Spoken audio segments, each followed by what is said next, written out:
Bonsoir à toutes, bientôt à tous.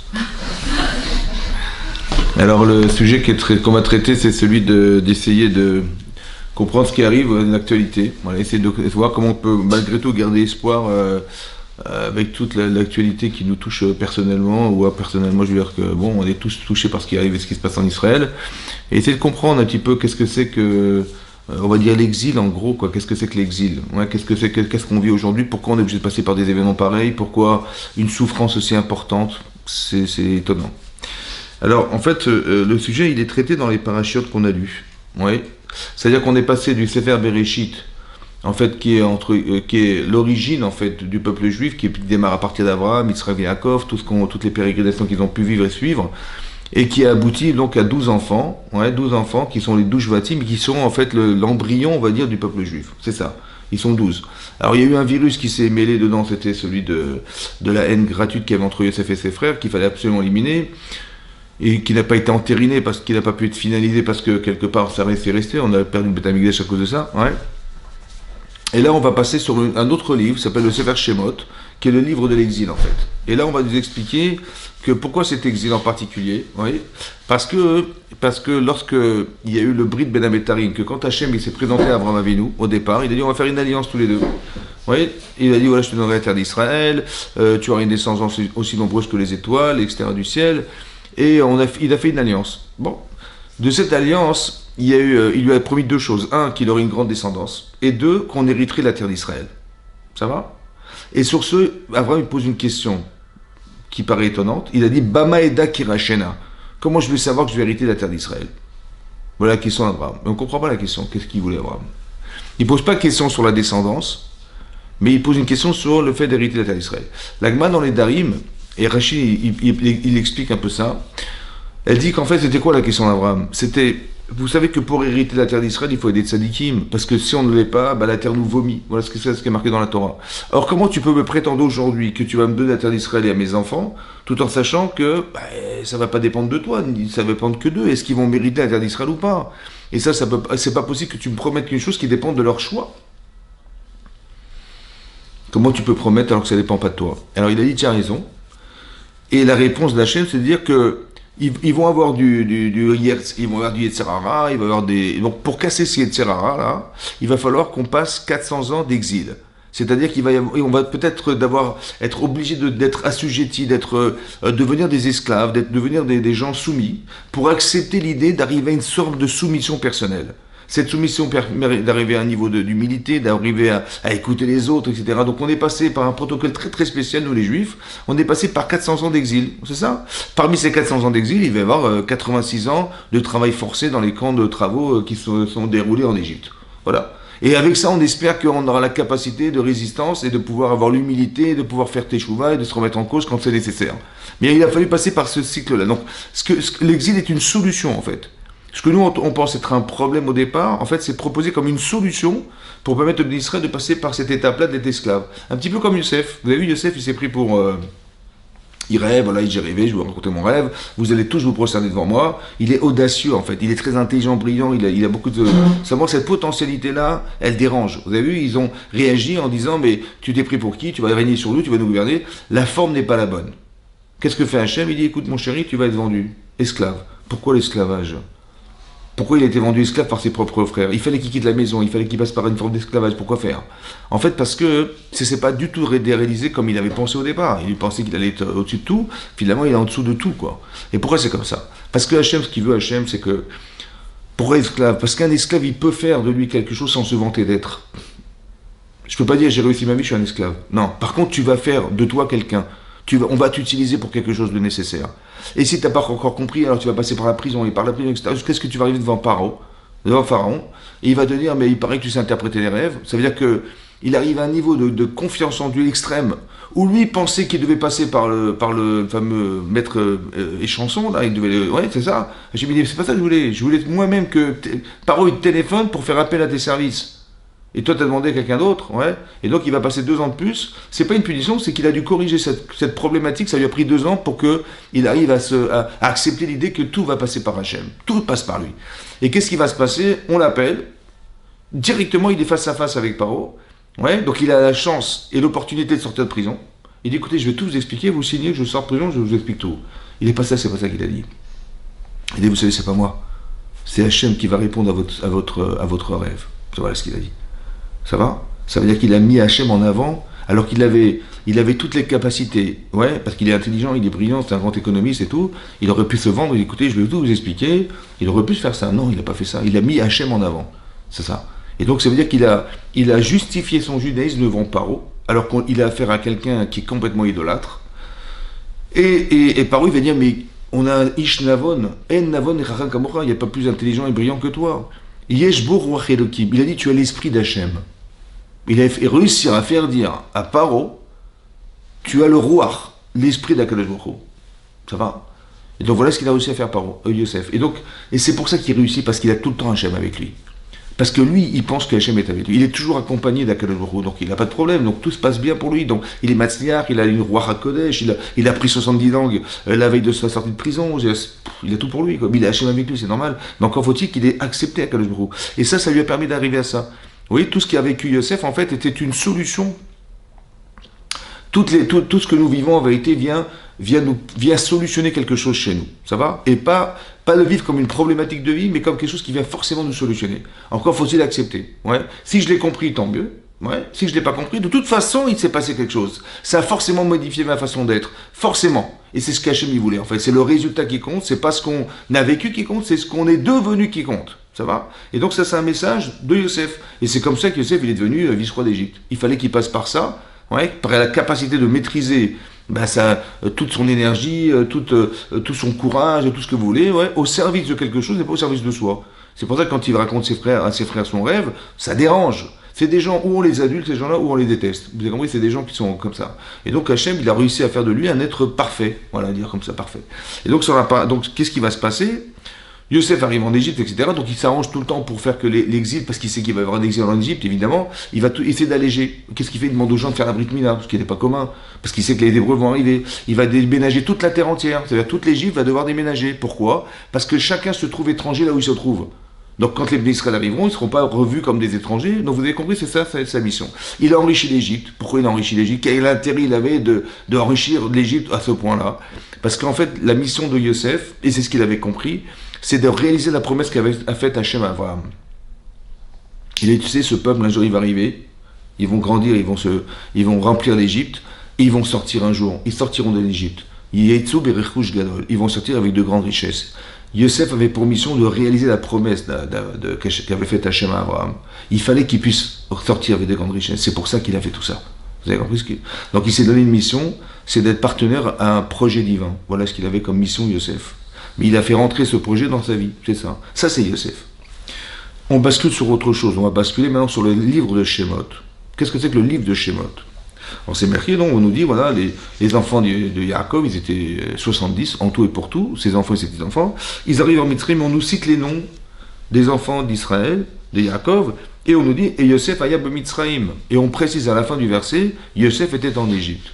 Alors Rashi relève, le Midrash relève, il dit, ben, Yosef, on sait qu'il fait partie des 70. Et Égypte, on savait depuis longtemps qu'il était en Égypte. Quel intérêt de nous préciser ça?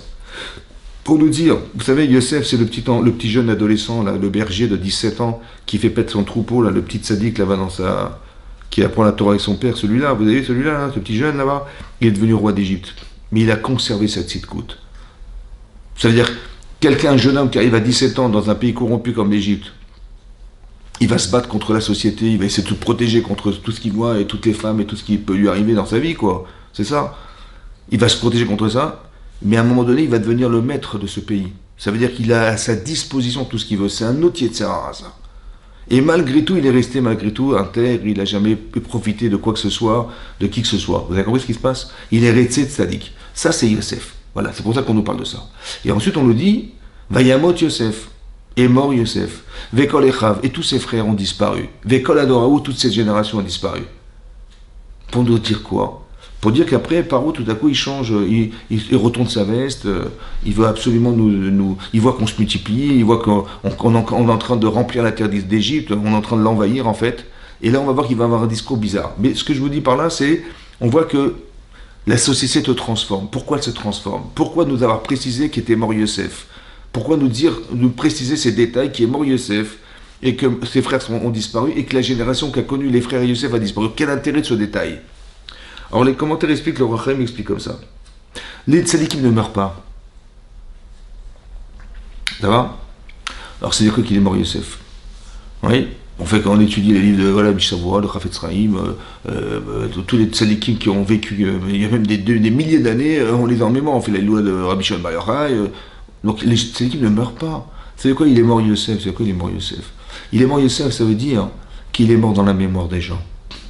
Ce que représentait Yosef, en fait, on était fiers d'être juifs parce que Yosef existait. Vous comprenez? Il y avait quelque chose, un message très très fort à travers Yosef. C'est l'homme à lui tout seul qui a été capable de prouver à Paro qu'Hachem existe, quoi. C'est incroyable. Et bien ce message-là, hein, il a disparu.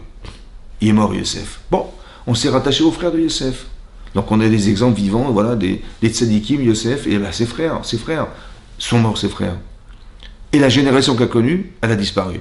Ça veut dire que le devoir de mémoire, la transmission des valeurs a disparu. C'est ça la mort, vous avez compris? On aurait dû transmettre à nos enfants, voilà ce que c'était que la Torah, voilà ce que c'est... Et bien ça a disparu. C'est ça qui est mort en fait. Yosef est mort, ses frères ont disparu, et la génération qui a connu Yosef, qui aurait dû transmettre les valeurs qu'ils avaient puisées de ces gens-là, a disparu. Et tout à coup, on s'écroule. Ça veut dire qu'en une génération, on peut tout perdre. C'est ça. Et donc on va tomber dans l'exil. C'est-à-dire, c'est quoi l'exil en fait? C'est de voir que ceux qui nous adulaient, en fait, parce que c'était impossible d'imaginer que lorsque Yosef était vivant, qu'on aurait rendu ses enfants esclaves en Égypte, c'était impensable. Pourtant, c'est ce qui s'est passé, vous avez compris? Mais pourquoi? Parce que dès l'instant où on ne justifie pas ce que nous sommes, on devient des proies pour les autres. Va-t-il aller à Aretz Otam? La terre était pleine d'Hébreux. Et il a dit par une chose incohérente. Il a dit, venez, on va s'ingénuer, parce que Rav ve'atzum imenu. Ce peuple est plus nombreux et plus puissant que nous. Ici, on a affaire à l'Amérique. Paro, c'est l'Amérique. C'est l'Égypte, c'est la plus grande puissance du monde. On est bien d'accord. Toutes les richesses du monde, elles se sont concentrées dans cet état-là. C'est impossible de dire, avoir un discours pareil. Comment imaginer que Paro puisse dire une chose aussi incohérente que de dire, ils sont plus forts et plus puissants que nous. Vaïrbou, vaïesretsu. Ils se sont multipliés, ils sont fructifiés, on les voit partout. Ouais, la terre était pleine. Un peu comme aujourd'hui. Vous savez, l'argument des antisémites, c'est de dire les juifs dominent le monde. Mais pourquoi ils disent ça? Vous savez pourquoi? Parce qu'ils sont dans des points stratégiques. C'est ça, la terre était pleine d'eux. Ça veut dire qu'on les voyait partout. Mais où on les voyait? On les voyait là où il fallait, surtout pas. On a l'impression que Paro, il a l'impression que le pouvoir lui échappe. Parce que les juifs, ils sont dans les banques, ils sont dans les théâtres, ils sont dans les médias, ils sont partout, on les voit partout. Vous avez compris? Là où on aurait, nous, voulu contrôler, on se rend compte qu'on n'a plus la main. Et c'est ça qui dérange. Ils sont plus puissants que nous. Ça veut dire que tu es roi, mais tu n'as aucun pouvoir, parce que c'est eux qui dominent. Vous avez compris ce que je veux dire? C'est ça qui fait peur. Et c'est ça qui fait peur. Et c'est pour ça hein, qu'on va tomber dans un traumatisme pareil. Et après, il a fait inventer un scénario improbable. Il a dit peut-être que, imaginez-vous qu'un pays étranger nous fera la guerre, ils vont s'associer à nos ennemis, nous faire la guerre et nous vider. Et nous virer d'ici quoi. Voilà ce qu'il a dit. Voilà ce qu'il a dit. Mais comment tu imagines? Mais les gens s'assimilent. C'est l'inverse. Quand vous demandez à un hébreu, mais c'est qui est fort? Ben, il dit, mais c'est Paro. Et lui dit, c'est vous qui êtes fort. Incohérence, vous comprenez ou pas? Comment c'est possible? C'est quoi ce discours bizarre? D'accord?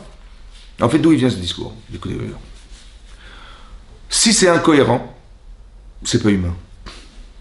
D'accord? Quand vous voyez Ahmadinejad, il arrive à l'ONU, il commence à faire un discours, Hitler n'a pas fait le boulot, on prépare la bombe atomique.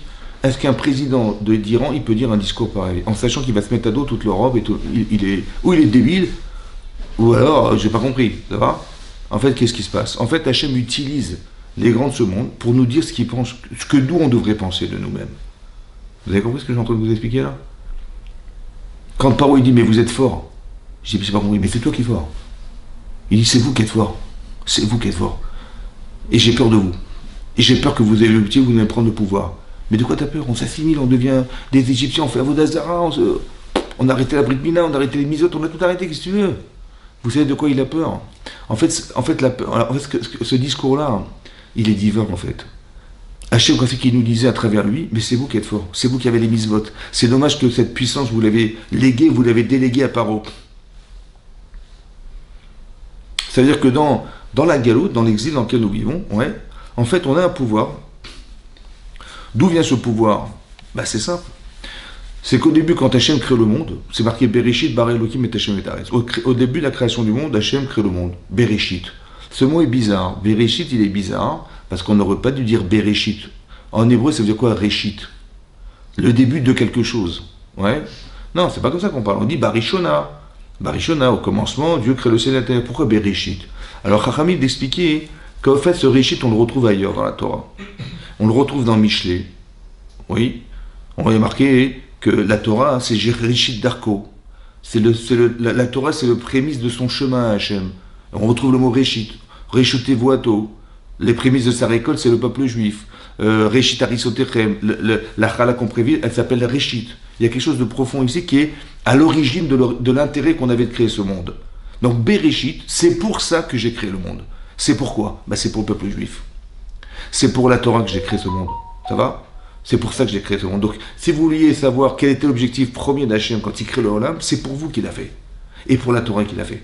Il fallait qu'on arrive sur le mont Sinaï. La Gemara dans Psachim explique, oui, qu'il y a 26 générations entre la création du monde et le don de la Torah. Ça va?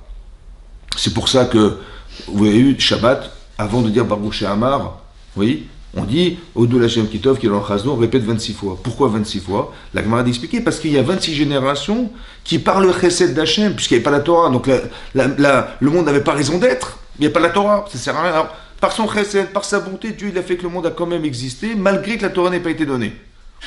Ça va? Mais non, quand elle a été donnée, c'était l'espoir qu'il avait. C'est pour ça que c'est marqué dans Rashi Ramen du Midrash aussi, c'est marqué Yom Hashishi Vaichulu Hashem Haaretz, Yom Hashishi, le 6e jour, le 6e. Non, il est marqué Yom Rish, Yom Echad, Yom Sheni, Yom Shli, il n'y a pas d'article devant. C'est quoi? Hashishi, le 6. Comme si il y avait quelque chose de spécial dans ce jour-là, le 6e jour de la création du monde. Rashi dit le He, c'est 5 livres de la Torah. Shishi, c'est le 6 Sivan. Ça veut dire que Hachem, il s'est révélé au monde le 6 Sivan. Le 6 Sivan, c'est le jour de Shavuot. Il a dit si les Israël acceptent la Torah, alors le monde continuera. Sinon, on arrête tout.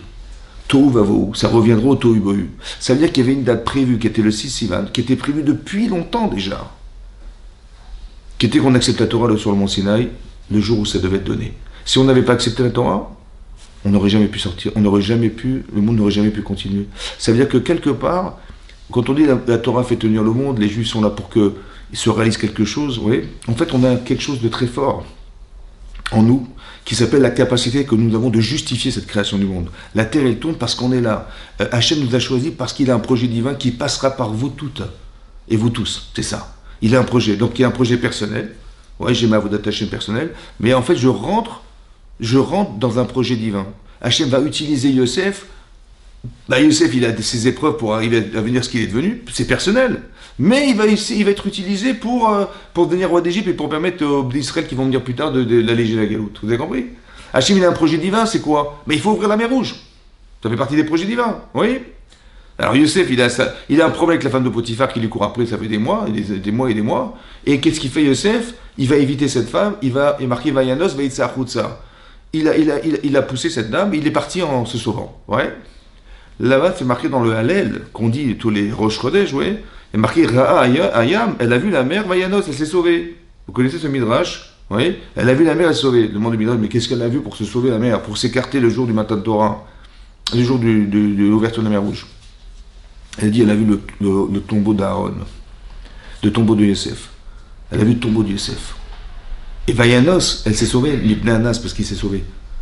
Ça veut dire, vous vous rendez compte qu'il a évité d'être avec cette femme, et le fait qu'il ait évité, il a sauvé tout le peuple juif devant la mer Rouge. Ça veut dire qu'il y a un projet personnel, mais les conséquences, on ne les connaît pas. Mais il y a un projet divin. Hachem, il va utiliser ça pour faire ça. Vous avez compris ce que je veux dire? Cette force-là, mais qui est-ce qui a une force pareille? Les tzadikim. On est tous des tzadikim.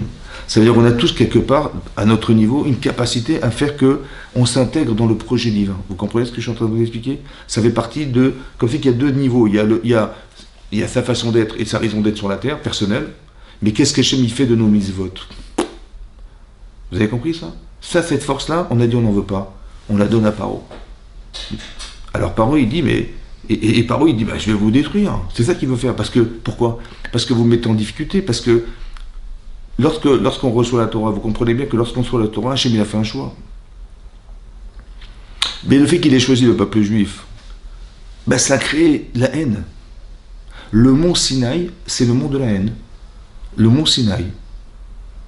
Parce que, comme ça dit Rachamim, pourquoi? Parce que dès l'instant où Hachem a choisi son peuple, il a forcément mis de côté les autres. Et c'est pour ça qu'on veut nous détruire. Ça va? Parce qu'en fait, lorsqu'on fait des mitzvot, on met en difficulté celui qui ne la fait pas. Et pour ne pas être dans la victimisation de ce que nous sommes, alors il était obligé de nous éliminer pour pouvoir exister. Vous comprenez ce que je veux dire? Ça c'est profond, hein, c'est la raison profonde. Ça veut dire la raison profonde de ce que vous voyez, l'intolérance. Il n'y a aucun degré de tolérance chez nous. On fait on fait un mur pour se protéger des terroristes, mais c'est le mur de la honte. On nous tire dessus. Vous entendez à la radio, j'entends à la radio des trucs impensables. Impensable. Quand vous entendez le Hamas riposte au tir israélien, j'entends ça. Il riposte, c'est comme dit Koulibaly rentre à Hypercacher, ouais, et il veut tuer des juifs qui se trouvent dans Hypercacher, ouais, et la police lui tire dessus. Mais lui, il riposte, ouais. Donc il dit, Koulibaly, il a riposté au tir de la police. Ça se dit ça, il tire un peu. Ça veut dire, ça sous-entend quoi? Ça sous-entend quoi? Si tu dis que ça sous-entend, soit c'est une armée, soit c'est des terroristes. Mais si tu dis riposte, si tu dis que c'est terroriste, tu dis pas il riposte. Vous avez compris les sous-entendus? Vous avez compris les sous-entendus? Mais pourquoi ce discours? Pourquoi on n'accepte pas ce qui se passe? Pourquoi on ne dit pas mais libérer les otages? C'est hors de question de faire du chantage. Ah non, pardon, il faut faire attention de ne pas tirer sur ça, il faut faire attention combien vous échangez contre les... Mais de quoi tu parles? Je ne comprends pas. C'est incohérence. Mais pourquoi dans un monde incohérent? Pourquoi il n'y a pas une logique qui fait dire que, mais je suis désolé, ils vont rendre des otages, ils vont rendre des armes?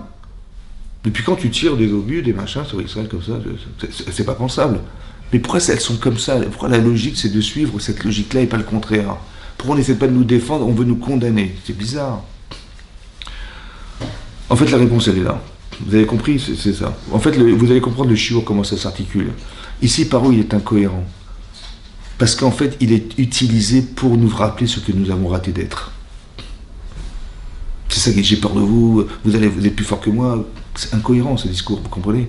Vous êtes plus fort que moi, vous allez... Je sais pas, t'es l'Amérique, tu ne peux pas dire on est plus fort que toi, on est de simples habitants, ça va? En plus, il a un discours bizarre, il dit le peuple est des enfants d'Israël. Aram ben Israël, Rav et Atsumemenu. Le peuple des enfants d'Israël. Quel peuple? On est une famille, la famille Dupont. Il y a marqué les enfants d'Israël, c'est qui? C'est Yaakov, il a eu des enfants, et ils se sont multipliés ses enfants. Donc sur le bottin, il y a plein de noms de monsieur Dupont. On n'est pas un peuple, on est une famille. C'est quoi ce peuple? Il n'y a pas de peuple. Vous avez compris? Tout ça, c'est pour vous expliquer que derrière ces discours, il y a quelque chose de divin. Vous êtes un peuple. Comme c'est qu'on nous rappelait, vous êtes un peuple. Qu'est-ce que vous faites? Vous avez compris? Vous ne représentez pas ce que vous devez représenter. C'est comme si Hachem nous faisait à travers lui une sorte de remontrance en nous disant mais respectez ce que vous êtes. Vous avez compris? Vous avez lâché la Mila, vous avez lâché les mitzvot, vous avez tout lâché. En fait, cet exil, il représente ce qu'on a choisi d'être. Qu'est-ce qui va se passer?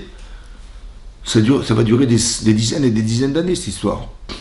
Et Paro, il va décréter, au départ, il veut nous exterminer. En fait, il veut couper la natalité. Il veut empêcher les bénis Israël de se multiplier. Qu'est-ce qu'il a fait? Sous les conseils de Bilaam, comme ça c'est marqué dans le Midrash, il a dit on va faire des camps de travail, et on va les tuer au travail. Et on va les tuer physiquement et psychologiquement. On va demander aux femmes de faire le travail des hommes.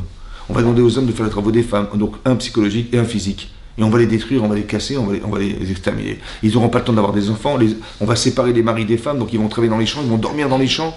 Et les femmes, elles se sont arrangées pour aller avec leur mari dans les champs, elles ont laissé leur bébé là-bas, ils ont grandi par naissance des miracles incroyables. Voilà ce que dit le Midrash, mais ça veut dire que il y a quelque chose d'impensable qui s'est déroulé là. On voulait nous exterminer. Paro, il a vu que par le travail, ça ne fonctionnait pas. Parce que plus il nous multiplie, et plus il veut nous détruire, et plus on se multiplie. Impossible. En fait, celui qui est un hébreu, il dit mais qu'est-ce qu'on fait là? Mais qu'est-ce qui nous arrive? Mais d'un autre côté, des petits clins d'œil d'Hachem. C'est-à-dire, quelque part, on se dit mais qu'est-ce qui nous arrive? Et d'un côté, on a des petits clins d'œil comme ça. Tu vois, on veut nous détruire, on se multiplie bizarrement. Paro, qu'est-ce que fait Paro? Il va dire écoutez, j'ai pas réussi à le faire avec le travail, je vais demander au sage-femme directement de tuer les enfants. Ça va? Et il s'adresse à deux femmes essentiellement, qui étaient Myriam et Yochebed. Yochebed, qui était la femme de Amram, et Myriam, sa fille. Il dit voilà, c'est simple, hein. Les garçons qui vont naître, vous les tuez. Et les filles, vous les laissez vivre. Est-ce qu'une femme, elle peut faire un truc pareil? Une femme, elle peut tuer un enfant Non. Une sage-femme?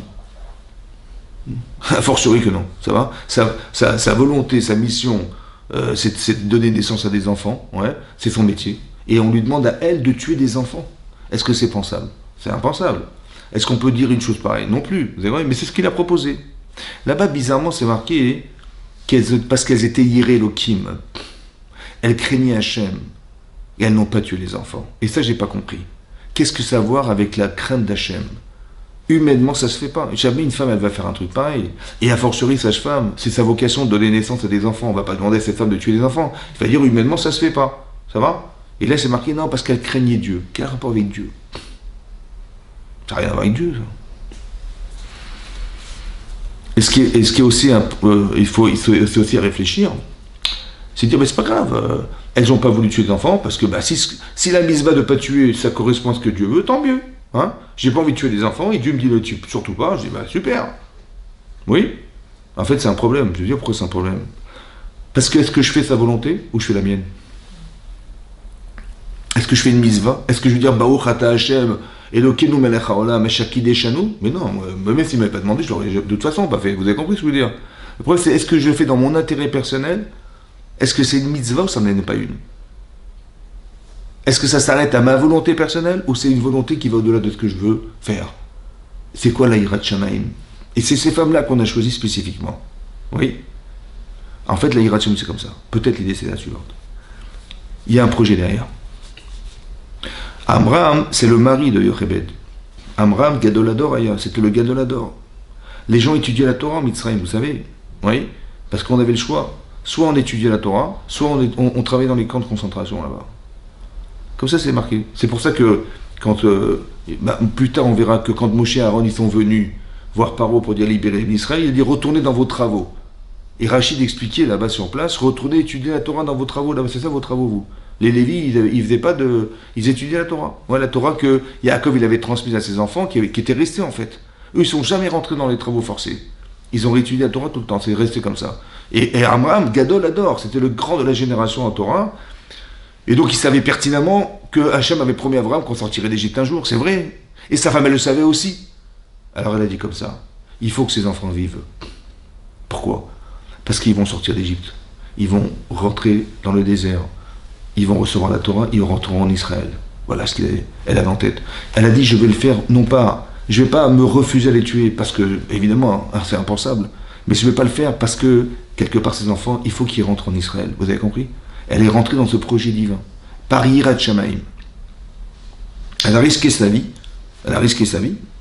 pour que on puisse, nous, un jour, sortir d'Égypte. Et donc, Hachem a dit, parce qu'elles ont fait ça, deux choses. Un, il leur a fait du bien, ça veut dire qu'on s'est multiplié en Égypte, grâce à elle. Et à part ça, il leur a fait des bâtiments, des maisons. Quelles maisons? Rachid dit, Bate Keuna, Bate Malchut, Bate Livia. Il y a eu des Kohanim qui sont nés d'elle. Il n'y avait pas de Kohanim, ça n'existe pas les Kohanim. Il y a eu des Lévites qui sont nés de ces femmes. Et il y a des rois qui sont nés de ces femmes. Pourquoi? Quel rapport entre le fait qu'elles aient pu sauver des garçons et que ça ait pu créer des Kohanim, ça a créé des Lévites, ça a créé des rois, quel rapport? On dit, par le mérite qu'elles aient sauvé des garçons, elles auront des garçons. Non, pas marquer ça. Elles ont donné naissance à quelque chose qui n'existe pas, mais qui a une grande Kedusha. La grande Kedusha, c'est que dans le Beth Amikdash, il y aurait des Kohanim. Dans le Beth Amikdash, il y aura des Lévis. Et on a donné naissance à des rois. Pourquoi des rois? Parce qu'elles ont été maîtres d'elles-mêmes. Il y avait un contrôle sur soi-même. Vous comprenez ce que je suis en train de vous dire hein? C'est quoi un Meler? Un Meler, c'est quelqu'un qui gouverne. Mais d'abord, gouverne-toi, d'abord. Et c'est ce qu'elles ont fait. Elles auraient pu malheureusement flancher. Elles ont dit non, je suis désolé, il faut que ces enfants vivent. Au détriment de notre vie, on va pouvoir sauver ces enfants. Elles ont été maîtres d'eux-mêmes, alors elles vont créer des rois qui vont être maîtres du monde. Des Lévis et des Kohen Baraï. Ça veut dire que quand on fait abstraction de soi, on crée de la Kedusha. Pourquoi? Parce que vous avez un corps et vous avez une neshama. C'est qui décide? Vous avez compris? Si tu dis non, je fais abstraction de mes intérêts personnels, parce que le roi il m'a dit si tu les tues pas, je te tue. Hein. Donc mon corps il me dit mais qu'est-ce qu'on fait? Quand je dis je doute, je ne sais pas quoi faire. En fait, c'est quoi le dilemme? Ta neshama dit mais qu'est-ce que t'attends? Mais vas-y, fais-le. Fais ce que Hachem t'a demandé de faire. Ne tue pas les enfants. Ta neshama elle te dit ne tue pas les enfants. Et ton corps il dit mais attends, je veux bien, mais et si je tue pas, je me fais tuer. Alors c'est qui va? Vous avez compris? Le dilemme il vient qu'on fait parce que en fait on est contredit par nous-mêmes. Parce que vous avez un corps, vous avez une neshama. Vous avez compris? Et donc ce fait que vous ayez un corps et une neshama, on a tous un corps et une neshama, c'est ce qui exprime en fait le problème contradictoire de la décision. Comment tu vas... Qu'est-ce qu'on fait? C'est comme on vous dit, je sais pas, quelqu'un vous dit, tu peux venir m'aider dimanche, je déménage.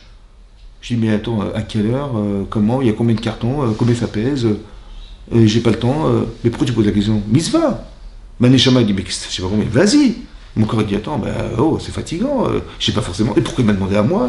En fait, l'argument, il vient du gouffre. C'est le corps qui veut pas. C'est pas la neshama qui veut pas. Et ça, il faut bien que vous compreniez, ouais, que c'est... Il faut pas avoir un discours qui va justifier intellectuellement ce que je dois faire. Il faut que j'arrive à me convaincre que mon corps, il doit y aller. Le discours n'est pas le même. Si il me dit, je te donne 3 000 euros, j'y vais tout de suite. Mais 3 000 euros, ça répond pas à une mitzvah, ça répond au... on vient d'Afrique du Nord, nous. Vous avez compris? Donc c'est ça vient répondre à un besoin corporel. J'ai envie, s'il me donne 3 000 euros, bien sûr, je ne dors pas la nuit, donc j'y vais tout de suite. Hein. Mais il faut comprendre que ça doit répondre à un problème corporel. C'est mon corps qui n'a pas envie d'y aller. Donc ça veut dire que la hirat shamaïm qu'elles avaient, c'est d'avoir répondu à leur neshama plutôt qu'à leur gouffre. Tu as un neshama qui parle, alors ça va créer de la gdoucha. Quand tu fais abstraction de toi à l'extrême limite de ta réalité, parce que tu veux vivre, ouais, et c'est le contraire, et tu vas t'engager dans un projet divin, et là tu rentres dans un projet qui est irréel, hein, mais qui fait partie de ta neshama, c'est ça que tu as réussi à faire, alors tu vas créer quelque chose qui est de l'ordre de la gdoucha. Vous avez compris ça? C'est ça. C'est ça. Ça, c'était les femmes. C'est pour ça qu'on dit bisrout cette kaniyot. Par le mérite des femmes, on est sorti de Misraïm. Parce qu'elles avaient un esprit un peu spécial de Messirut Nefesh. Elles ont donné leur vie pour les autres. Vous avez compris? Ça, c'est les femmes. C'est ce qui se passe. Et donc, c'est ce qui va se passer. Mais en fait, on va se multiplier, mais on va être assujetti à un travail. Jusqu'à quand? Alors, dans la parachute chez moi, c'est marqué comme ça. Après, on sait que Moshe est né, voilà, il a dû partir. Vous savez que Moshe, il a tué cet Égyptien à l'âge de 12 ans. Ouais. Et après, il s'est sauvé. Mais la Torah nous dit, jusqu'après, il s'est retrouvé à Midian. Ouais. Mais en fait, il a passé 60 ans de sa vie à l'extérieur. Il est arrivé à Midian beaucoup plus tard dans sa vie. On ne nous parle pas de ce passage de sa vie.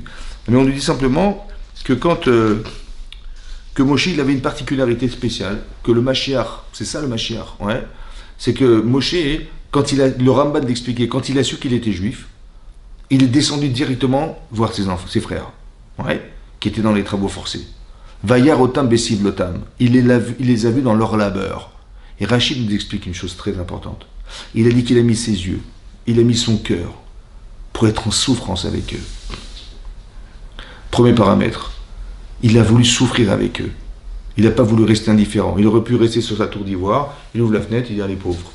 Bon, Hachem Yazor. Il ferme la fenêtre. Non, il descend là-bas, il va s'habiller comme il va pleurer avec eux, il va porter des pierres sur son dos, il va souffrir avec eux. Pourquoi il a fait ça? Pourquoi il souffre avec eux? Pourquoi faire? En fait, pourquoi? Parce que quand tu as envie de les sauver, tu as envie de sortir d'Égypte. J'ai pas le droit de dire, écoutez, j'étais voir Paro, et j'ai essayé de le convaincre, et j'ai pas réussi. Et ça n'a pas marché, et j'ai pas réussi. Non, j'ai pas le droit de dire ça. Alors pour ne pas le dire, il faut que je souffre comme si j'étais un prisonnier. Vous avez compris ça? Parce que si c'était le prisonnier, il n'aurait pas lâché. Alors il faut que je souffre à la mesure de leur souffrance pour ne jamais dire j'ai fait ce que j'ai pu. Non, je dis pas ça. Je vais les sauver. Et il faut que je souffre avec eux. Il faut que je me sente complice de ça. Bien que moi je me sens complètement extérieur. Ouais, non, il faut que je rentre. La capacité d'élasticité de Paro, de Moshe Rabbeinu, l'élasticité. C'est-à-dire que tu es en haut du royaume et tu descends en bas. Vous avez compris ce que je veux dire? Cette élasticité, il faut l'avoir. C'est-à-dire que tu as un pouvoir, comment tu vas l'utiliser? Pas de dire, je vais faire ce que j'ai pu, je vais voir par où, Mina Shamaïm, j'ai des pouvoirs politiques, je me retrouve dans le palais de Pharaon. Vous avez compris? C'est pas ça que tu dois faire. C'est que tu dois dire, il faut absolument que je les sauve. Et c'est ça qui va essayer. Et toute sa vie, ça va être ça pour Moshe Rabbeinu. Qu'est-ce qui va se passer? Donc Moshe va revenir. Il va revenir. Il va pas faire chez Yitro. Et là, c'est marqué.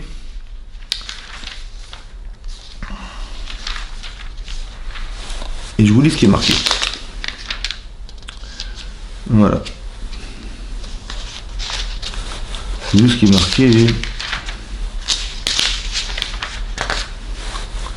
Pardon. Je me suis fait mal avec le truc.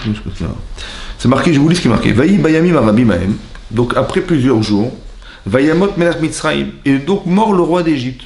Ça va? Veyanchou bene Israël mina avoda. Ils gémissaient les Bnei Israël à cause du travail. Pourquoi ils ont gémi après la mort de Pharaon? Oui. Alors on explique parce que tant que Pharaon était vivant, c'était structuré. On savait exactement le quota de briques qu'il fallait fabriquer par jour. Tout était très clair. Il n'y avait rien à rajouter. On savait exactement ce qu'on devait faire. Dès qu'il est mort, c'était fini. C'était complètement abandonné. Ça veut dire qu'on avait besoin d'un hébreu. Allez, viens, tu rentres chez moi, tu t'occupes de mes gosses. Toi, madame, tu fais le ménage. C'était la foire. Ça veut dire qu'il n'y avait rien de structuré. On pouvait. Et là, ça a été très compliqué parce qu'ils avaient un travail à faire qui était encore plus lourd que d'habitude. Vous avez compris? Et là, c'est marqué. Ils gémissaient devant le travail tellement que c'était difficile. Veizraku, ils ont crié. Vata'al shavatam elokim. Et leur cri, il est monté vers Hachem, mina avoda du travail. C'est-à-dire quoi le cri? Il monte du travail. Le cri, il monte du travail, ça veut dire quoi? Ça veut dire qu'ils se sont plaints. Mais cette plainte, elle est montée jusqu'à Hachem. Ils n'ont pas demandé d'être libérés. Ils ont dit, on en a marre. Il y a trop de boulot. Et on ne peut plus. Voilà ce qu'ils ont dit. Et ce cri-là, on va être monté vers Hachem. Mais ensuite, c'est marqué, Vaishma elokim et Katam. Hachem, il a entendu leur cri. Et là-bas, le Sforno, il explique que les tzadikim qui se trouvaient dans la génération, ils ont demandé à Hachem de les sauver. Vous avez vu la différence de discours? Ouais. Les uns, ils ont crié, on n'en peut plus. Et l'autre, ils ont dit, non, il faut qu'Hachem nous sauve, ils ont prié Hachem. Et Hachem, il a entendu cette voix-là, des gens qui demandaient d'être sauvés. Et Veiskor Elokim et Berito, Hachem s'est souvenu de son alliance, Avraham servait Yaakov, et donc il fait appel à Moshe Rabbeinu. Vous voyez? Deuxième paramètre très important. Pourquoi Hachem, il a besoin qu'on lui téléphone? On dit, on n'en peut plus, il faut que tu nous sauves, etc. Envoie-nous quelqu'un qui nous sauve. Et à la suite de cette demande, alors il va se rappeler, il va se souvenir de son alliance qu'il a contractée avec Abraham Israël Yaakov, et il va demander à Moshe d'intervenir nous sauver. Mais pourquoi Hachem a besoin qu'on lui téléphone pour intervenir? Vous avez compris? Ça fait partie des paramètres de la galoute, ça. Comment ça se fait? On souffre, et Hachem, comme si il n'était pas là, quoi. Ouais, le silence de Dieu, où est-ce qu'il est Dieu, je sais pas. Oui, c'est bizarre. Et c'est que parce qu'on lui a demandé qu'il a dit, ah oui, c'est vrai. Amnésique. Excusez-moi, j'ai complètement oublié ça. Oui, bien sûr, il est où mon cher Dieu? Pas normal, vous avez compris, c'est pas normal. C'est quoi ça? Il s'est rappelé de son alliance après qu'on ait demandé. Ouais. Alors je vous dis un petit secret, je pense que c'est vrai ce que je vais vous dire. Ça va? Écoutez-moi bien. Vous savez, dans la Torah, il y a ce qu'on appelle le bien et le mal. Ça va? Qu'est-ce que le bien, qu'est-ce que le mal? Je sais pas. Des fois c'est social, des fois c'est entre nous, des fois c'est des trucs qu'on ne comprend pas, des roues qui les missions. Oui, je sais pas. Qu'est-ce qu'on appelle le bien? On ne sait pas. Mais c'est marqué dans la Torah. C'est la Torah qui dit ça c'est bien et ça c'est mal. Ça va? Mais quand on lâche la Torah, on est dans le mal. Et quand on respecte la Torah, on est dans le bien. Hachem se trouve là où la Torah se trouve. Alors je m'explique. Il y a deux réalités. Mais ces deux réalités, elles existent. Ça veut dire que si j'ai décidé de rentrer dans la Torah, alors Hachem il est là pour m'aider, il est là comme un père, il est là pour m'accompagner. Mais si je sors de la Torah, c'est pas qu'il n'est pas là. C'est pas qu'il est vexé, c'est pas qu'il est je sais pas quoi. Non, c'est qu'il n'est pas présent dans cet espace. Mais c'est pas qu'il n'est pas présent. C'est que tous les paramètres qui se trouvent là où il n'est pas, c'est la foire, c'est la jungle. Vous comprenez? Tout ça pour nous ramener à lui. Vous comprenez comment? Vous avez? C'est-à-dire que, comme si il y avait deux sens dans le temps, il y avait deux notions du temps. La notion du temps, c'est ce qu'on voit autour de nous est relatif au regard qu'on a de notre vie dans la Torah. Ou tu rentres dedans, ou tu es avec lui, ou tu n'es pas avec lui. Ouais. Si tu as décidé de pas être avec lui, il n'est pas là. Tu dis, mais où est-ce qu'il était Dieu? Mais il n'est pas là. C'est pas qu'il n'est pas là. Il est derrière la porte, mais il attend que tu lui téléphones. Pour qu'il puisse basculer sur le monde dans lequel il est lui.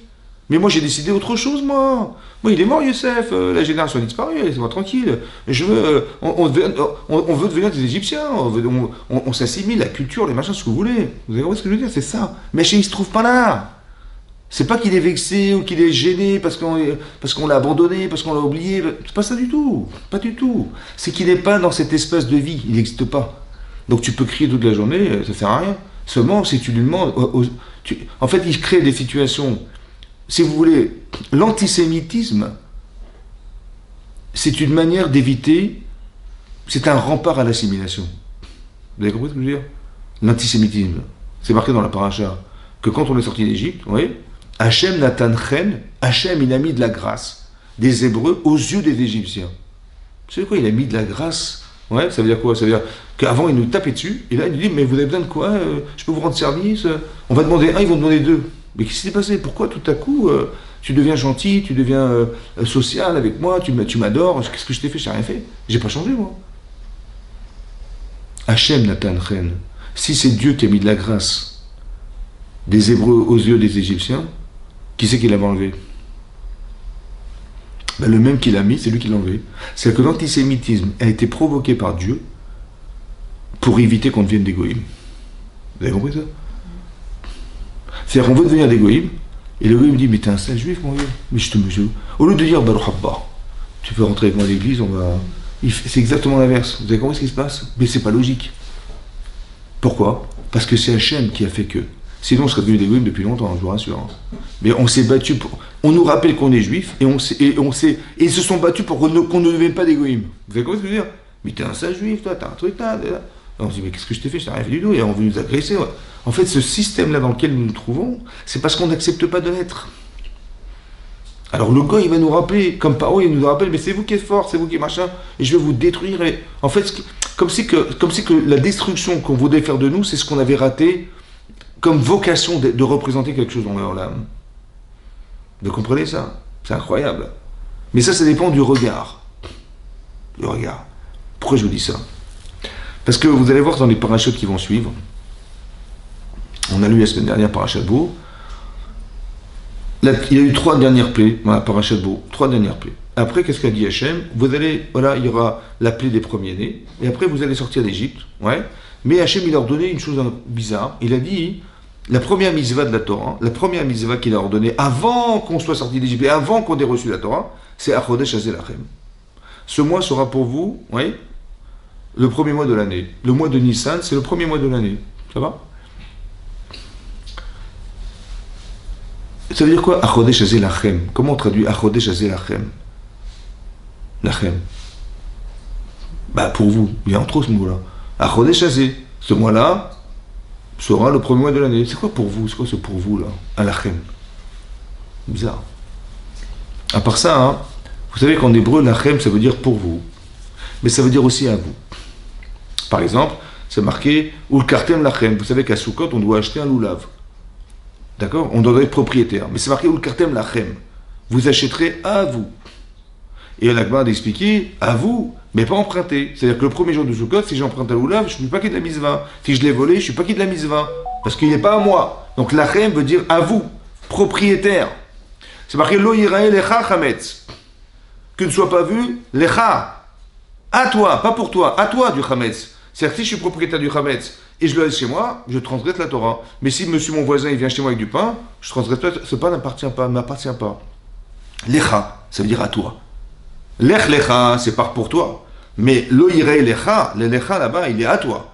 Alors si je retraduis ça, ça veut dire quoi? Achodesh hazelachem, ce temps vous appartient. Comme c'est qu'on voulait nous apprendre. Et ça, il faut comprendre en quoi c'est un lien avec la liberté. Oui. Que le temps, il m'appartient. Quel temps? Il faut être propriétaire du temps. Mais on n'est pas propriétaire du temps. Moi, j'aurais bien voulu refaire ma vie, recommencer à revenir en arrière. On a tous envie de faire des choses qu'on aurait voulu corriger.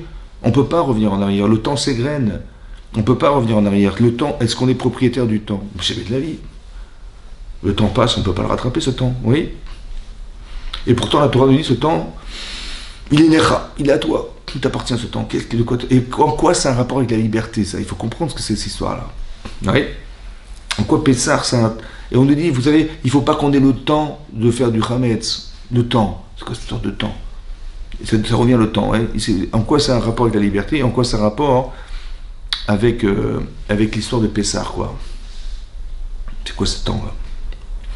Alors j'ai pensé comme ça, peut-être lié comme ça. À partir d'une Gemara dans Yuma. Il y a une Gemara dans Yuma qui dit une chose étonnante. La Gemara dit là-bas, dans Yuma de Fevav, la Gemara elle dit que si quelqu'un il a fait des averot bémézid, c'est-à-dire qu'il a volontairement transgressé la Torah avec toute la connaissance qu'il avait de l'interdiction. Ouais. Il savait que c'était interdit, il dit je m'en fiche, moi je fais ce que je veux, laissez-moi tranquille. Il faut pas rouler en voiture Shabbat, laissez-moi tranquille avec vos histoires. Je sais très bien que c'est interdit, mais je n'ai pas le choix en fille, j'ai pas le temps, il faut que j'aille à la synagogue, je vais pas y aller à pied, hein, il prend la voiture. Donc Mézid, il est volontaire contre la Torah, ok? La Gemara dit que si il a fait Teshuvah, mais ira. Ça veut dire qu'il a fait Teshuvah, il a remis envie de sa vie en cause, il dit j'ai honte, comment j'ai pu faire un truc pareil, je savais pas la gravité, ouais, je savais pas. Par Hirat Shamaïm, par crainte d'Hachem, alors c'est Averot, les Averot qu'il a fait de Bémézid, elles deviennent des Shgagot, comme s'il avait fait sans savoir. Ça va? Alors qu'il était volontaire, hein? On le considère comme si que c'était involontaire. Et s'il a fait Teshuvah, mais à Avat Hachem, ça veut dire qu'il a dit, il n'avait pas d'enfant, ça fait 15 ans qu'il n'avait pas d'enfant, et il a été voir des rabbinim, il a prié, et sa femme est tombée enceinte, il a eu des enfants, grâce à Dieu, il a eu des enfants. Il dit, mais Dieu est merveilleux, Avat Hachem, il est amoureux d'Hachem, hein, il est amoureux d'Hachem, il dit, mais comment j'ai pu faire toutes ces avérantes? J'ai dû, voilà, quelle catastrophe, par Avat Hachem. Ouais, amour Hachem, alors on dit que c'est Avérotes qu'il a fait volontairement, elles deviennent des srouillottes.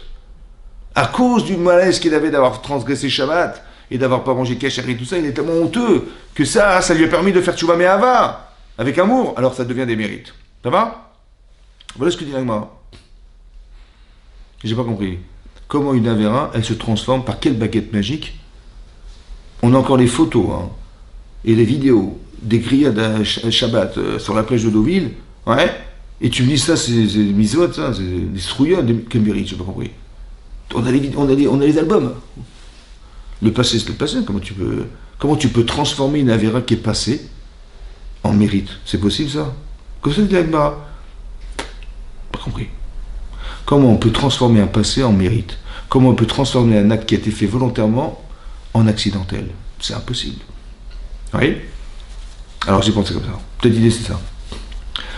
Quand vous conjuguez le temps, oui, il y a le passé, le présent et le futur. Oui, mais le passé c'est quoi? Ben, c'est ce que j'ai fait. Ce que je vais faire, ce que je fais, ce que je vais faire. Ouais.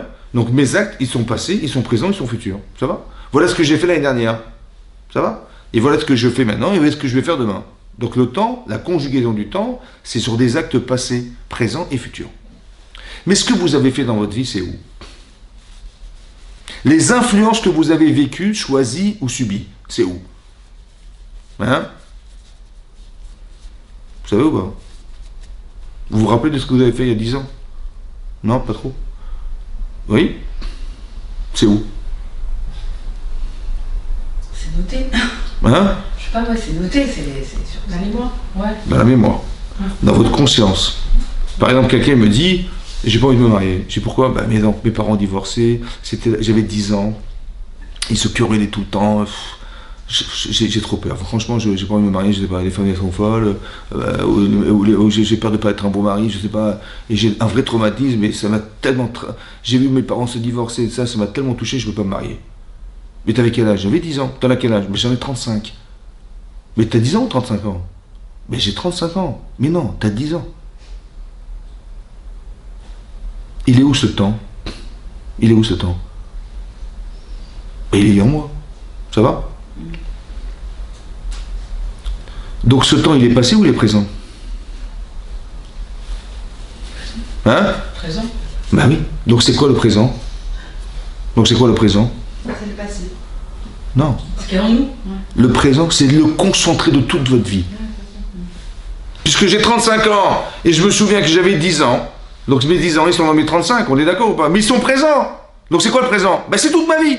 J'ai appris à écrire à 6 ans, ben je sais écrire, je sais lire. Mais t'as pas 6 ans, t'as 40 ans. Mais oui, mais j'ai appris à lire à 6 ans. Mais mes 6 ans, ils sont dans mes 40.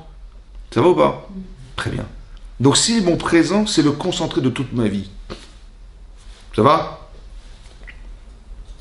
Si je change mon présent, ben, je change toute ma vie. Ce temps vous appartient. Vous avez compris? Celui que vous avez fait, vous ne pouvez pas le rattraper. Mais ce que vous avez subi, ce que vous avez vécu, ce que vous avez choisi, mais c'est en vous. D'accord? Ben, vous pouvez changer toute votre vie en une seconde. Parce que ce temps vous appartient. Tu es esclave de quoi? Ben, je suis esclave de mes parents, ils ont divorcé, j'ai eu une déception amoureuse, donc je suis comme un fou.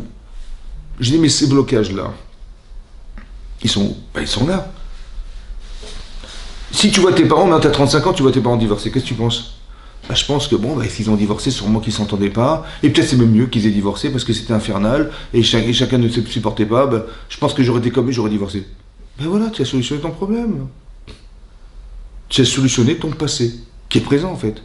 Et là tu dis, bah moi, ou alors tu dis, bah mes parents ils ont eu des problèmes et toutes les femmes ne sont pas comme ma mère ou comme mon père. Moi aussi je suis pas mon.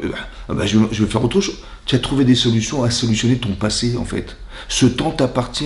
Tu es prisonnier de ton passé. Tu es prisonnier de ton état d'être. Vous comprenez ce que je veux dire? Mais ça c'est ce que dit Hachem. Tu veux être libre? Bah fais le Corban Pessah. Mais pourquoi Corban Pessah? Mais parce que tu es un idolâtre. Tu es un idolâtre. Tu es idolâtre. Oui, tu te procèdes. Vous savez que le Corban Pessah c'est quoi? C'est un agneau. Oui. Mais l'agneau c'est quoi l'agneau? C'est quoi le bélier? Le bélier c'est le signe zodiacal du mois de. Hein? Du mois de. Non, c'est le mois de Nissan. Le bélier, c'est le mois de Nissan. Mais les Égyptiens, ils étaient des astrologues. Ils savaient que c'était le premier mois de l'année, aussi. Parce que le mois... comment on dit le printemps en hébreu? Comment vous dites le printemps? Chodesh à... Vous savez pas? Chodesh à Aviv. Aviv, oui? Aviv. Comment vous écrivez Aviv? Aleph, Bet, Yud, Bet. Av, c'est quoi Av? Le père. Av, c'est le père. Yud, Bet, des 12. Le père des 12 mois, celui qui a accouché des 12 mois, c'est lui. C'est le mois de Nissan, Chodesh Aviv, le printemps. Et eux, ils savaient ça. Ils ont dit, mais ce mois, il est l'aîné des mois, le père des mois. Alors on va idolâtrer ce mois. On va idolâtrer l'animal qu'il représente. Et nous aussi, on était comme ça. On était des idolâtres. Hachem vous dit, vous savez ce que vous allez faire? Vous allez prendre cet animal, vous allez le sacrifier. Bon. Pour vous donner une idée, c'est que quand Moshe, la première fois qu'il voit Pharaon, il dit voilà, Hachem m'a demandé de vous dire qu'il fallait nous libérer les Hébreux. On va partir à 3 jours de marche d'ici, on va faire la fête. C'est quoi la fête? On va faire des sacrifices d'animaux sacrés. Bon, il dit mais pourquoi vous allez là? Mais restez là, faites-le sur place, en Égypte. Il dit mais si on fait ça, il a dit Moshe, ils vont nous lapider les Égyptiens. Voilà ce qu'il a dit Moshe Rabbeinu. Il dit bon c'est vrai, bon partez mais que les hommes. Hein. Ça veut dire que même Paro il a acquiescé que si on faisait le Corban Pessah à la maison, on aurait été lapidé par les Égyptiens. Oui. Mais non, Hachem, il dit à Moshe Rabbeinu, on va dire à mesdames et à messieurs, oui, vous allez prélever un sacrifice, qui c'est un agneau. C'est un agneau, mais c'est sacré. Vous allez l'accrocher à votre lit, là, au pied de vos lits, le 10 du mois de Nissan, et 4 jours plus tard, vous allez l'égorger et vous allez le manger grillé, avec des massottes et du marron. Voilà ce qu'il a demandé à Hachem. C'est bon? Mais attendez, j'ai pas compris. On va l'attacher au pied de nos lits, là, le fameux Corban Pessah. Mais les Égyptiens, ils vont nous demander, mais qu'est-ce que vous faites avec cet agneau, là? J'ai pas compris. Je dis, dans 4 jours, on va le sacrifier. Qu'est-ce qu'ils vont faire, les Égyptiens? Ils vont nous lapider. On le savait. Qu'est-ce que voulait Hachem? Qu'est-ce qu'il veut, Hachem? Il veut qu'au prix de ta vie, tu sacrifies ton passé. C'est terminé. Oublie. Oublie ta Avodah-Zara et oublie tout ça. T'es idolâtre? Oublie. Mais comment? Au prix de ta vie. C'est pas dire, ouais, c'est vrai, c'est pas bien. Non, parce que tu vas risquer de mourir. C'est pas grave. Tu es prêt à faire ça? C'est ça qu'il a demandé à Hachem. Fais la Brit Mina, fais ça, et surtout, tu prends le sang, là, tu récupères du Corban, et tu vas mettre du sang sur les poteaux, les linteaux de ta maison. Hachem, il a vu le sang, il a passé au-dessus des maisons, nous épargner. Tu vois? Oui? Rachid nous dit qu'il n'a pas vu le sang. Il savait qu'il y avait du sang. Il a vu la mitzvah. Qu'est-ce qui nous a sauvés? La mitzvah nous a sauvés. Ça veut dire quoi la mitzvah? C'est-à-dire que quand tu t'engages, c'est pas de la blague. D'accord? Tu t'es engagé au prix de ta vie. Tu dis, ouais, je renie mon passé, c'est terminé. Mais ce passé, il est en toi déjà. Tu te rappelles hier, tu faisais Avodah Zara comme ça. Mais ça, il faut renier, ça, c'est fini. Mais tu dis, mais comment je vais rattraper le temps passé? Tu n'as pas besoin de le rattraper, il est en toi. C'est ce temps dont je te parle. La liberté, c'est d'arriver à changer tout ce qui est le traumatisme dans ton passé. Tu dis, mais je peux pas, c'est très difficile. J'ai compris. Mais sache que ça t'appartient. Vous avez compris ça? Ça t'appartient, ce temps t'appartient. Ce temps t'appartient. Pire que ça. Tu es convaincu qu'il faut le faire? Tu es convaincu qu'il faut le faire? C'est marqué dans la Gemara. Ouais, c'est pour ça qu'on appelle ce Shabbat. Shabbat Agadol. Pourquoi il s'appelle le grand Shabbat, celui qui précède Pessah? Parce que le 10 du mois de Nissan, lorsqu'on nous a demandé de prélever un sacrifice et d'attacher au pied de nos lits, c'était le 10 du mois de Nissan. Et c'était un Shabbat. Et là, il y a un miracle. Quel? C'est quand les Égyptiens nous ont vus, ils n'ont pu rien dire. Ils se sont tus. Ouais. ils n'ont pas réagi. Disons, ils ont réagi, mais ils n'ont pas pu faire autrement que d'accepter ce qui s'est passé. Miracle. Javad Agadol. Ce Shabbat, il est spécial, il est grand. En quoi? Parce que les Égyptiens n'ont pas bronché. Alors, je vais vous expliquer pourquoi ils n'ont pas bronché. C'est bizarre quand même comment ça se fait qu'ils n'ont pas bronché. Parce qu'écoutez-moi bien. Si vous êtes convaincu de ce que vous pensez, rien ne peut vous toucher. Rien. Le silence des Égyptiens, c'est la capacité que vous avez d'accepter la Torah. Dans l'espace dans lequel vous vous trouvez, c'est Hachem qui s'occupe. Si tu dis non, je ne sais pas ce qui va se passer, j'ai peur, je doute. Tu doutes, alors Hachem n'est pas là. Mais si tu es sûr de toi, c'est incohérent ce que je vous dis, hein. Mais c'est ça la Torah.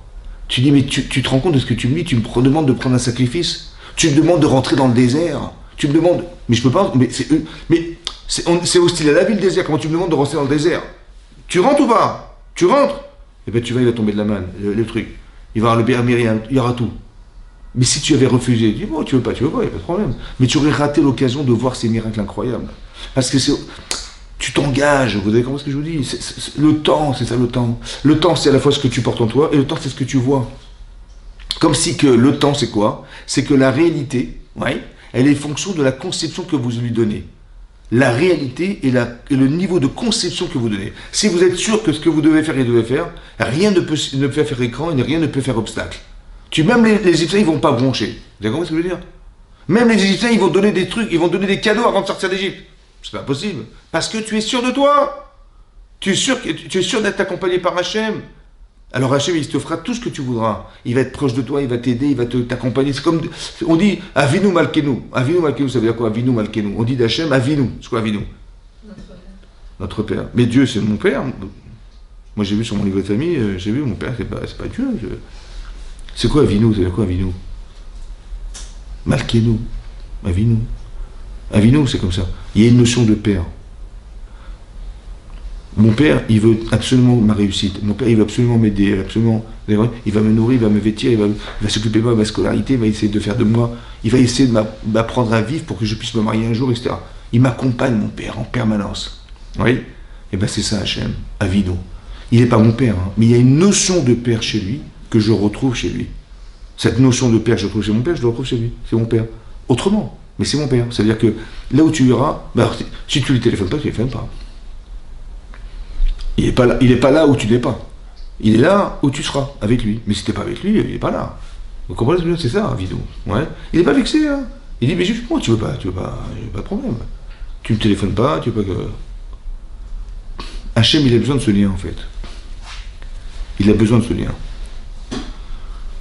Je vais vous dire pourquoi. Le lien, c'est la Emouna. La capacité qu'on a d'accepter Hachem dans sa vie. Comment ça marche? Alors, vous allez voir que la confiance en Dieu qu'on a eue, elle nous a permis de sortir d'Égypte. Ça va? Ouais. Mais bizarrement, Hachem, il a fait en sorte que Paro, il nous a pourchassés lorsqu'on est parti d'Égypte. Ouais. Il a dit une chose bizarre, il a dit Mazatasino, qu'est-ce qu'on a été faire de renvoyer les d'Israël alors qu'ils nous servaient? Il vient de perdre son pays, il a perdu son fils. Et quand même, il pense encore nous rejoindre, c'est incroyable quand même. Oui? Pourquoi il a fait ça? Parce que ce qui s'est passé, regardez ce que fait Hachem. Il est marqué dans la paracha de Béchalar, Vaï Béchalar Paro, alors que Paro nous avait renvoyés. Ouais? Vaï Béchalar Paro, Velo Nicham Elokim, Hachem ne nous a pas dirigé, Derech Eretz Pilishtim, vers le pays des Philishtim, la bande de Gaza. Non. Il nous a fait faire un détour. Pourquoi? On est passé par le désert. Pourquoi? Parce qu'il a vu il a eu peur que si on va faire la guerre contre les Philistines pour rentrer en Israël, alors on va rebrousser chemin, on va avoir peur et on va retourner en Égypte. Alors pour ne pas qu'on soit obligé de retourner en Égypte, alors qu'il avait fait tout ça pour qu'on quitte l'Égypte, alors il ne nous a pas proposé de rentrer en Israël directement. Ça va? C'est ce qu'il a dit à Hachem. Mais moi je sais qu'on est sorti Beyad Rama, on est sorti là avec la main haute, on était fort et reconnu fort par tout le monde. Donc nous on se croyait fort, ça va ou pas? Donc Hachem il a des projets que je ne connais pas, mais moi, hein, je suis un hébreu, je sors d'Égypte, et on me dit, vous savez où on va? Je dis non, on va au désert, dans le désert. Le désert du Sinaï, mais c'est l'inverse de la route. On va contourner l'Égypte, mais non, nous on veut monter vers le nord-est. On veut monter vers Israël. C'est pas ça qu'on voulait faire. Oui. En fait, ce qui se passe, c'est comme ça. Des fois, hein, dans la vie, ça se passe pas exactement comme j'avais prévu. Et je vais m'énerver, parce que c'est pas ça ce qu'on avait prévu de faire, et on va perdre du temps, et à cause de lui, à cause de ça, vous avez compris, voilà ce qui se passe. En fait, vous avez compris que si on a fait un détour, c'est parce qu'on n'était pas prêt, psychologiquement, à faire la guerre. Et si on était parti directement, on s'était entêté comme des idiots, alors on aurait été là-bas, on aurait fait la guerre, et on aurait eu tellement peur, on serait retourné en Mitzrayim. Voilà ce qu'on a fait. Donc pour éviter ça, Hachem, il a fait qu'on a fait un détour. Oui. Maintenant, quand ça va pas, quand c'est pas exactement comme tu avais pensé, qu'est-ce que tu fais?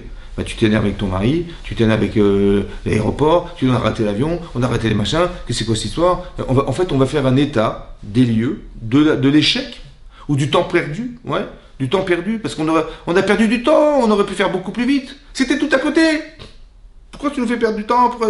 On va s'énerver contre le temps qu'on a raté. Alors qu'en vérité, la solution, elle est dans le temps que tu vas faire le détour. La solution, elle est là.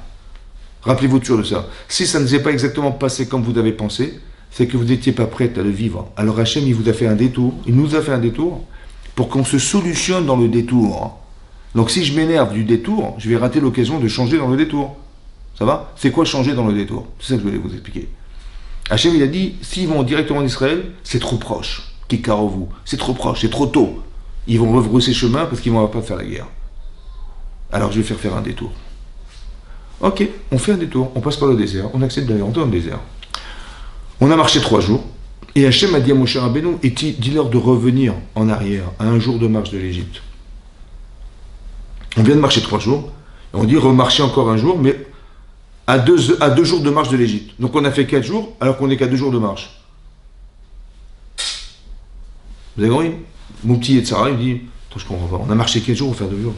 C'est quoi cette histoire? Dans le désert, on va se plaindre. Bon, j'accepte. Qu'est-ce que fait après? Il a fait ça Hachem. Parce que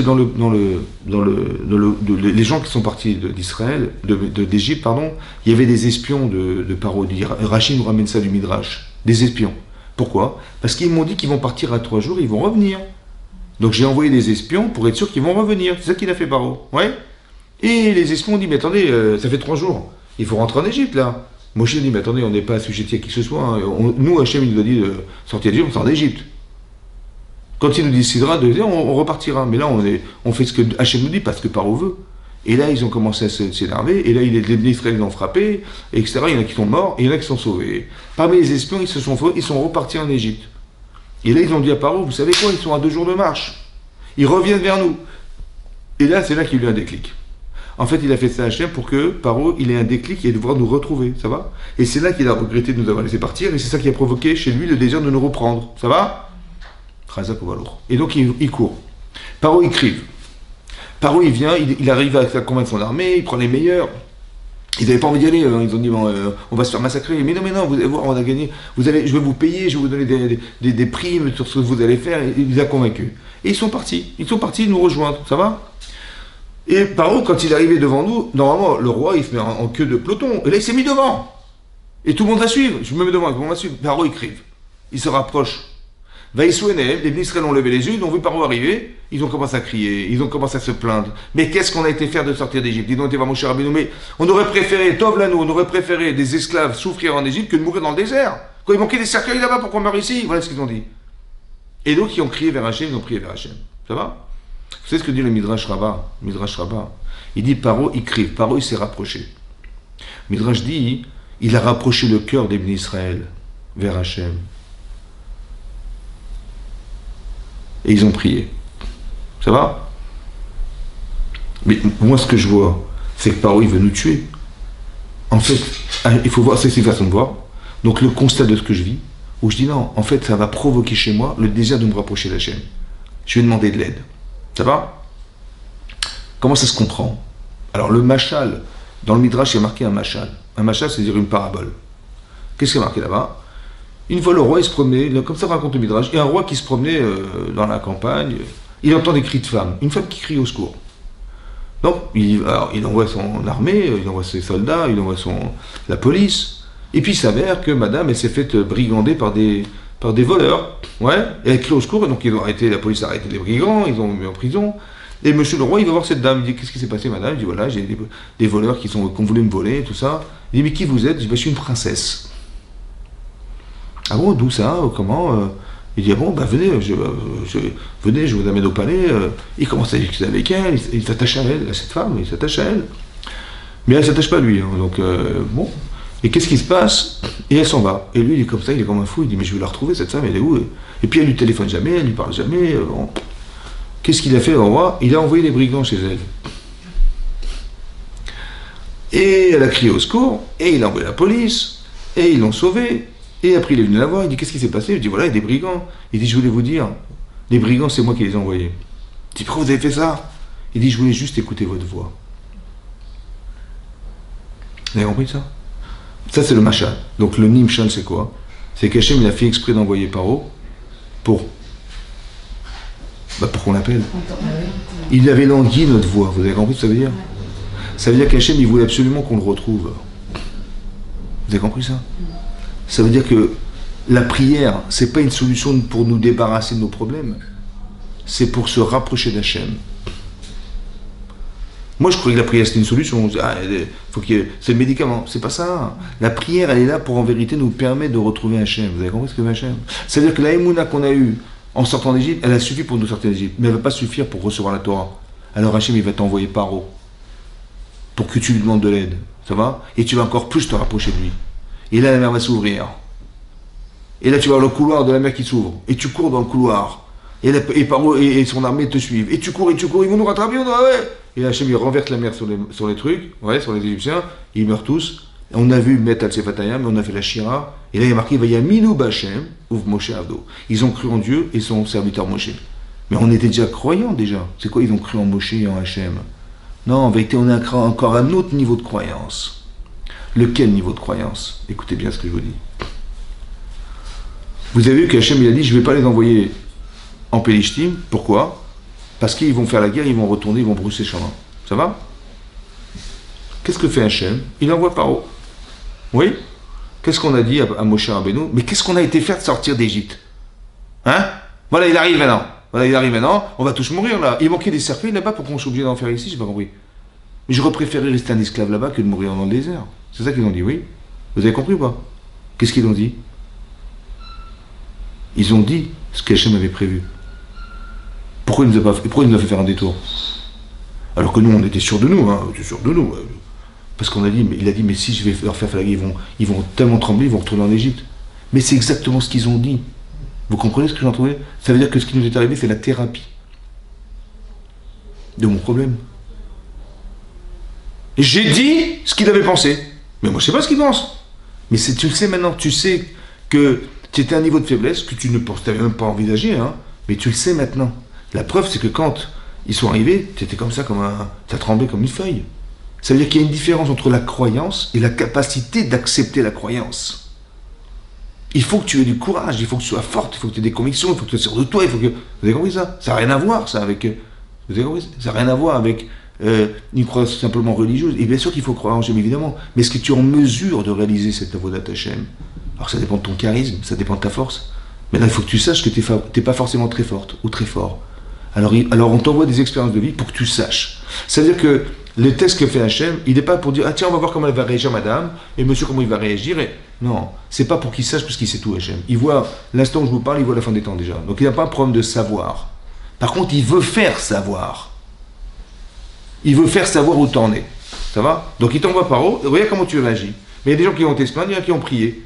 Ça va? Mais ta capacité de réactivité, c'est ça qui est révélateur. Hachem, il veut savoir. Non, il veut te faire savoir où t'en es. Tu vois? Tu dis, mais c'est trop dur. Ou bon, c'est ton niveau. Bah, il t'a fait savoir où t'en es. C'est ça qu'il veut faire Hachem. Vous avez compris ce que je veux dire? Et il y en a qui ont crié vers Hachem. Et cette émouna, hein, elle a permis de permettre à Hachem. Ça veut dire quoi? Hachem, il a fait exprès, écoutez-moi bien, il a fait exprès de nous mettre dans une situation où il n'y a pas d'issue. Tu sors d'Égypte, au bout de 3 jours, 4 jours, ouais, tu te retrouves dans la mer Rouge. À droite, à gauche, tu as le désert avec des animaux féroces qui étaient présents. Donc il y avait des lions, il y avait des tigres au pied du désert, à la frontière du désert. Derrière toi, tu as la mer, et devant toi, tu as la belle mer. Non. Et devant toi, hein, tu as les Égyptiens qui arrivent. Qu'est-ce que tu veux faire? Qu'est-ce que tu veux faire? Tu veux rentrer dans l'eau? Tu vas te noyer. Tu vas rentrer dans le désert, tu vas te faire manger. Et devant, quelles sont les solutions physiques? Elles sont où la solution? Elle est où la solution?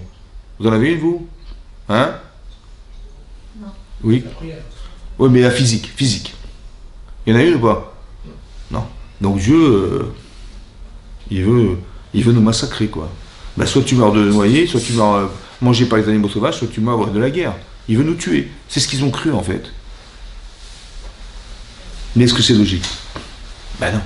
Seulement sur le moment, tu n'as pas le temps de réfléchir. Là, je vous le dis avec sérénité. Mais est-ce que tu as le temps de réfléchir? Tu as le temps de réfléchir? Non, tu es en panique. Donc tu dis, bah, en fait, pourquoi il a fait ça, Hachem? Parce que ta réaction, c'est ce que tu es. Ta réaction, c'est ce que tu es. Si tu dis, mais qu'est-ce que vous auriez fait, vous? Je dis, bah, moi, j'aurais prié, moi, j'aurais fait, j'aurais fait. En fait, t'en sais rien, quoi. Mais tu sais quand tu vas savoir? Quand tu n'auras pas le temps de réfléchir. Quand tu vas devoir répondre systématiquement devant quelque chose qui est subi. Comment tu vas le faire? Ben, c'est ta réaction, c'est la vérité. C'est ça que tu es, en fait. Soit tu es un frileux, soit tu es un courageux. Soit tu as confiance en Dieu. Vous avez compris ce que je veux dire? C'est là que tu vas le savoir. C'est pour nous faire savoir, en fait, qu'il a fait ça, Hachem. Pour nous faire savoir où est-ce qu'on en est. Soit tu te plains, soit tu es quelqu'un qui fait des constats. Tu dis, voilà, j'ai constaté, voilà, j'ai constaté. Soit tu dis, non, mais qu'est-ce que ça veut dire? Qu'est-ce que ça m'apporte? Vous avez compris? Voilà. Et ça, c'est différent, ça. Qu'est-ce que je deviens par l'événement? Qu'est-ce que j'ai appris d'être? Comment je vais être? Ça, c'est important, ça. C'est ça qui n'a jamais voulu. Et ceux qui n'ont pas cru, ils ont été sauvés par ceux qui croyaient. Et la mer va s'ouvrir pour eux, vous comprenez? Ça veut dire, le principe, il est de base, il est le suivant. Quand vous voyez que vous ne pouvez rien faire, il y a des gens qui attrapent des ulcères à l'estomac parce qu'ils ne peuvent rien faire. Ça va? Tu dis, mais comment je vais faire et comment on va faire? Ils attrapent des maladies. Mais c'est pas ça qu'il faut dire. C'est que quand tu ne peux rien faire, il faut te dire, c'est une occasion de le laisser faire. Vous avez compris ça? C'est de l'inviter à faire. Mais c'est ça qu'il veut Hachem. Parce que pourquoi il m'a mis en étau dans une situation aussi difficile? Il sait bien que je m'en sortirai jamais. J'ai pas de solution, moi. Tu veux faire la guerre, tu peux pas. Tu veux rentrer dans le désert, tu peux pas. Tu veux rentrer dans la mer, tu peux pas. Et je le sais, je peux rien faire. Donc c'est une invitation à le laisser faire. Ça veut dire que là, Hachem, il va intervenir à 100% pour vous. Dans la vie, on fait du 50-50. Tu dis, je travaille, je machin, je gagne ma vie. En fait, tout ça, c'est un cadeau de je vous rassure. Hein. Mais je le vois pas, en fait. Les clients ne sont pas venus comme ça. Mais si, j'ai fait la pub, j'ai fait les machins, j'ai tout fait. J'ai tout préparé, j'ai un plan. J'ai fait j'ai préparé bien structuré mon travail, j'ai trouvé mon produit, j'ai fait la pub, j'ai mis un graphisme. Normal! Ben, l'autre, il fait la même chose, il n'a rien, tu vois. C'est Min Hachem, c'est Hachem, il décide, vous avez compris? Mais moi, je crois que c'était moi. Mais non, c'est Hachem. Mais quand est-ce que tu vas savoir que c'est lui, vraiment? Ben, quand tu peux rien faire, et tu fais appel à lui, et ben, tu verras que c'était lui. À 100% lui. Si c'était lui à 100%, c'est aussi lui à 100%. C'est jamais lui à 50%. Mais tu t'en rendras compte quand tu ne pourras jamais plus rien faire. Vous avez compris? C'est ça la Kriyat Souf. L'ouverture de la mer Rouge, c'est un message pour nous dire que je suis avec vous à 100%. Encore faut-il que vous y croyez. C'est ça. Tu vas crier vers Hachem. Et tu vas voir qu'il va te sauver. Ça veut dire que des événements qu'on subit aujourd'hui, c'est une manière de se dire, soit le problème il est palestinien, il est je sais pas quoi, le Hamas, machin, ou bien en fait c'est comme Paro. Tu dis ouais, débarrasse-nous du Hamas, débarrasse-nous des terroristes. Mais non, la prière c'est pas de te débarrasser de ce qu'il t'a mis, puisqu'il te l'a mis. Il te dit, débarrasse-moi de Paro, ben il fallait pas l'envoyer alors si tu t'es t'en débarrassé. Non. C'est que Paro c'est une occasion de se rapprocher d'Hachem. Et quand tu seras rapproché, il va disparaître. Vous avez compris ce que je veux dire? C'est pas il faut pas se tromper dans le message. Quand tu arrives à un truc pareil, il te dit, bah ouais, je vais prier pour qu'il me débarrasse de ça, il me débarrasse de ça, j'en ai marre de ça. Et t'as pas compris qu'il te l'a envoyé. Bah, ou tu crois en Dieu, tu crois pas en Dieu. Hein. Mais si tu crois en Dieu, tu comprends bien que ça a été réfléchi, pensé. Si ça a été réfléchi, pensé, donc ne demande pas à Dieu de te retirer ce qu'il t'a déjà mis. Sinon, il fallait pas qu'il le mette. Donc c'est pas ça qu'il faut dire. Il faut dire, Hachem, je t'en supplie, aide-moi. Et tu te rapproches d'Hachem. Et tu verras que puisqu'il est là pour te rapprocher d'Hachem, donc quand tu seras rapproché d'Hachem, donc il n'y a plus besoin de lui. Alors il va partir. Il va être noyé, il va marcher. Vous avez compris comment ça marche? Ça, c'est comment on va sortir de la galoute. C'est comme ça qu'on sort de l'exil. Parce que l'exil, c'est une manière obscure de ne pas voir Hachem. Mais ça, c'est un choix personnel. On a décidé d'être là, vous avez compris? On ne nous a pas forcé, on n'a pas machin. Après, c'est toi qui décides. Est-ce que tu veux rester dans cet esprit-là? Tu veux rester dans tes petites mitzvot, dans tes petites, dans ton capital religieux très léger, machin. On met le disque à Pessah et on fait des machins. Ou tu veux avancer dans ta vie, tu veux dire, ah, c'est quoi Shabbat, c'est quoi? Je vais voir le Rav, j'ai peur de me tromper, je téléphone au Rav, je sais pas, je connais pas bien la halakha, je sais pas, j'ai envie de bien faire en fait, j'ai envie de retrouver un Hachem, j'ai envie de retrouver ce qui est plus profond de moi, plus profond qui est en moi, je veux le retrouver, j'ai envie d'être authentique, j'ai envie d'être vrai, j'ai envie d'être... Ben c'est ça, c'est un vrai travail, ça, vous avez compris? C'est ça qu'on veut. Et quand tu es comme ça, vous avez compris? Avant qu'il y ait cet attentat en Israël, il y avait des manifestations, il y avait des conflits, il y avait tout ce que vous voulez. Ouais. Est-ce qu'on peut rester indifférent à ce qui s'est passé? Personne ne peut rester indifférent, c'est impossible. C'est vrai ou pas? Qu'est-ce que ça a provoqué? Solidarité. Incroyable. On s'est unis. On a fait un gouvernement d'union. Ça veut dire que les types, ils ne pouvaient pas se voir. Ouais. Ils étaient en conflit politique et les types, ils ont fait, allez, on est ensemble. Toi, tu fais l'armée, toi, tu fais le machin. Ça veut dire qu'on a réussi à faire que on s'est retrouvés. C'est exactement ce qu'a dit Yaakov Avinu à ses enfants. Je vais vous raconter ce qui va vous arriver à la fin des temps. Mais rassemblez-vous, regroupez-vous. Il faut être unis. Et ce message, il ne peut s'entendre que si on est unis. Vous avez compris? Le Mashiach, il ne va pas venir comme ça. Il faut qu'on ait une union. Si on n'est pas capable de le créer, alors il va nous le provoquer, Hachem. Vous avez compris ce que je veux dire? Ouais. C'est de la provocation à s'unir. C'est de la provocation à retrouver. Combien de gens ils ont fait Teshuvah? Combien on est solidaire de ce qui se passe dans l'armée israélienne? Combien de gens ils risquent leur vie? Mais d'où ça sort qu'un type il va risquer sa vie pour nous? Et nous, il faut faire attention, hein, parce que nous, on est en France, on est peinards, on est là, on voit la télé, on voit les trucs, l'information, et quand vous apprenez qu'un pauvre Israélien, un soldat, il est mort à 19 ans, l'autre à 23 ans, l'autre à 35 ans avec 4 gosses, on peut rester indifférent ou pas? Mettez-vous dans la peau des mamans, ou des femmes, qui leur mari, ça fait 2 mois qu'ils l'ont pas vu, il est à l'armée, et le téléphone sonne. Hein? À quoi vous pensez? Le téléphone sonne, j'ai peur, c'est mon mari, qu'est-ce qui se passe? C'est très grave ce qui se passe, vous comprenez ou pas? On ne peut pas rester indifférent. On est partenaire. Comme Moshe Rabbeinu, il est descendu, il a mis des vêtements de prisonnier, il s'est engagé. C'est comme ça. Aujourd'hui, qu'est-ce qu'on peut faire nous? On est là en France. On peut prier Hachem, on peut demander à Hachem, ça suffit, stop. On veut que tu nous sauves, on veut basculer sur une autre génération, une autre ère. On veut maîtriser ce temps-là qui nous échappe. Vous savez, c'est vous qui êtes maître du temps. C'est la conception que vous mettez dedans. Et si vous la conceptualisez comme ça, Hachem, il va venir. C'est marqué dans la paracha. Ils avaient soif dans le désert. Ouais. Ils ont dit, mais on n'a pas d'eau, on n'a pas de quoi boire. Hachem, il dit, bon, écoute, prends ton bâton, tape sur le rocher, il va te sortir de l'eau. Oui.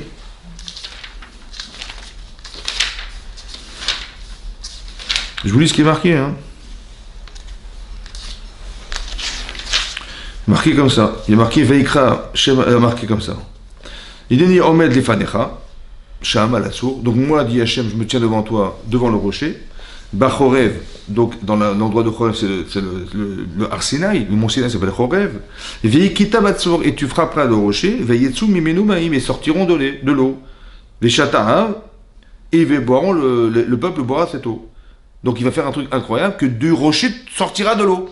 Il va se briser, le rocher, il va sortir, il va jaillir de l'eau d'un rocher. C'est impensable. Vayasken Moshe, il est né comme Israël, donc il a fait ça, aux yeux d'Israël, il a fait ça. Ok, donc il a frappé comme il fallait. Vaikrash Makom, Massa Meriva. Il a appelé l'épreuve de la dispute. Le Nes ou le miracle de la dispute. Arrive, Ben Israël, parce que les Israël sont en dispute avec Moshe Rabbeinu, en prétextant, on n'a pas de quoi boire, il faut qu'on boive, on a. Ala Nasatam et Hachem, parce qu'ils ont éprouvé Hachem. Parce que Moshe leur a dit, mais qu'est-ce qu'on est nous? Vous voulez vous plaindre devant moi, mais c'est pas moi, c'est Hachem. En disant, mais on n'a pas de quoi boire, machin. Vous n'avez pas compris qu'il a fait exprès de vous assoiffer pour que vous lui demandiez de l'eau? Vous n'avez pas compris ça? Et vous êtes plein, ce qui nous arrive, c'est pas ça qu'il fallait faire. Il fallait pas se plaindre, il fallait demander à Hachem sans supplie. Voilà, on a besoin de boire. C'était une manière de se rapprocher encore et encore d'Hachem. Les morts, regardez ce qu'ils ont dit. Ayesh Hachem bekiabunu maïn. Est-ce que Hachem se trouve parmi nous ou pas? C'est grave, hein? Voilà ce qu'ils ont dit. Il dit, on est dans le désert, on n'a pas de quoi boire, on n'a pas manger. Mais Dieu, il est là ou il n'est pas là? Voilà ce qu'ils ont dit. Et tout à coup, Amalek est arrivé. Il va y avoir Amalek. Ça veut dire que si ta réalité, c'est que tu ne vois pas Hachem, alors Hachem, il envoie Amalek pour que tu fasses des prières pour te sortir d'Amalek. Vous avez compris comment ça marche ou pas? C'est-à-dire que l'agressivité extérieure, elle vient peut-être d'un manque d'agressivité personnelle. Pourquoi tu t'échappes?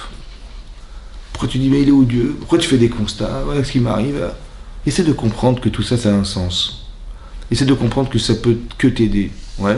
Plutôt qu'à chaque fois de répéter, voilà ce qui m'arrive et voilà ce que machin. Essaie de comprendre que tout ça, c'est de la provocation. Voilà, Amalek qui arrive, qu'est-ce que tu fais maintenant? Bah, tu vas prier. Qu'est-ce que tu vas faire? Bah, tu vas prier. Et ta prière va te sauver d'Amalek. C'est comme ça. Parce qu'Hachem, il veut que tu le retrouves. C'est ça qu'il veut. Il veut absolument créer ce lien avec nous. Il le veut, ce lien. C'est comme un père qui veut retrouver ses enfants. C'est exactement pareil. Et donc, quand on échappe à ses parents, bah, les parents, ils nous courent pareil, ils nous cherchent partout. Et ils créent des situations. La différence, c'est que nos parents, ils nous cherchent partout. Mais lui, il crée des situations qui vont nous obliger à faire appel à lui. C'est un peu différent. Mais c'est ce qu'il fait, en fait. Vous avez compris? Donc, toute cette agressivité extérieure n'est que le rapport, en fait, est mal négocié de notre part avec Hachem. Alors, il est obligé de faire ça pour arriver à faire qu'il y ait de la solidarité, parce qu'il veut faire venir le Mashiach. Vous avez compris? Il veut que ça s'arrête un jour. Mais ça doit venir de nous. Il faut que ça vienne de nous. Il faut qu'on ait envie que ça se passe comme ça. Il faut qu'on ait envie qu'il règne un jour ici. On a envie de retrouver un Kadosh Baruch Hu un jour. C'est ça qu'il veut. C'est ça. Vous avez compris? Et si on est capable de faire ça, alors les choses elles seront différentes. Mais c'est ça qu'il essaie d'organiser. Il ne faut pas se tromper. Pour ça, il ne faut pas se dire, ouais, bon, les choses vont passer. En fait, c'est très dommage de rater l'occasion de faire que le Mashiach il arrive. En disant, bon, ben, c'est vrai, ils vont faire la guerre, ils vont nous débarrasser du Hamas, et après on verra, peut-être on fera 2 étapes. En fait, c'est des bidons, c'est pas ça qu'on veut. Tout ça, c'est. Tu dis, par où il est là, qu'est-ce qu'on fait? On fait la guerre, on fait pas la guerre. Mais non, on s'en fout. C'est juste une occasion de dire, écoute, rapproche-toi d'Hachem. Parce que ce que tu as besoin de vivre demain, ça dépend du présent. Tu vas recevoir la Torah, il faut être une émouna. Il faut la émouna. Tu l'as pas. Alors je t'envoie par où? Et que tu vas te rapprocher de moi, et là, c'est ce niveau que tu atteins, alors il te permettra de recevoir la Torah. Ce qu'on est en train de vivre devrait nous permettre d'accéder à autre chose. C'est ça qu'il faut comprendre. C'est ça qu'il faut comprendre. Donc l'espoir qu'on a, c'est de comprendre ce que je vous explique ce soir. C'est d'essayer de se dire, bah oui, c'est ça qu'on veut. On veut qu'Hachem y règne sur la terre, on veut qu'on retrouve Hachem, tous les privilèges qu'on a au Beth Amikdash qui ont disparu, on veut le retrouver, on veut avoir la Shrina. On peut pas. C'est comme d'expliquer à quelqu'un, c'est quoi Shabbat? Ben, je vais t'expliquer, Shabbat, on mange de la dafina, d'autres ils mangent la pkeila, on met un peu de boukha sur la table, on dit des livrets Torah et on chante avec nos enfants. Super. Et après, ben, on ne peut pas sortir dehors, on ne peut pas prendre la voiture, on ne peut pas prendre l'ascenseur, on ne peut pas... C'est ça Shabbat, franchement, c'est Shabbat. On ne peut pas expliquer aux gens. Mais spécial, quand tu es dans le Shabbat, il y a quelque chose de spécial dans le Shabbat. Tu ne peux pas l'expliquer, c'est vrai ou pas? Ben, c'est exactement ce qui va se passer, mais 1 milliard de fois plus à la fin des temps. C'est qu'on ne peut pas l'expliquer. On ne peut pas dire ce que c'est, mais c'est sûr il y aura une plénitude incroyable. On va se sentir aimé d'Hachem et se sentir aimé Hachem, on va sentir des choses incroyables. Comme un peu des gens, vous savez qu'il y a des gens qui sont morts cliniquement, ouais, et ils sont revenus sur Terre. Et ils ont dit que c'était très très dur de revenir parce qu'on se sentait tellement bien, il y avait un tel amour d'Hachem et tout ça que s'il fallait faire un choix, c'était très compliqué de dire non pour ça et de revenir sur Terre. Et ils l'ont refait et ils ont dit voilà ce qu'on a ressenti. Mais ça veut dire que c'est le là-bas, quoi. Vous avez compris, c'est quelque chose de très, très spécial. Et ça ne peut pas s'expliquer. C'est des niveaux d'amour et de sentiments très profonds, de satisfaction personnelle qu'on ne peut même pas expliquer aux gens. C'est un peu comme Shabbat. Tu ne peux pas l'expliquer, mais tu peux que le vivre. Je t'invite Shabbat, tu verras. Moi, je ne peux pas t'expliquer. Mais je t'invite Shabbat, viens à la maison, tu verras. Une atmosphère qui est incomparable. On est dans une atmosphère qu'on ne peut pas expliquer. C'est comme ça. Voilà. Et ben c'est ça qu'on espère d'At Hachem. Que voilà, on soit dans le bel esprit, qu'Hachem nous envoie le Mashiach. Amen, Kenny Ratson. Amen.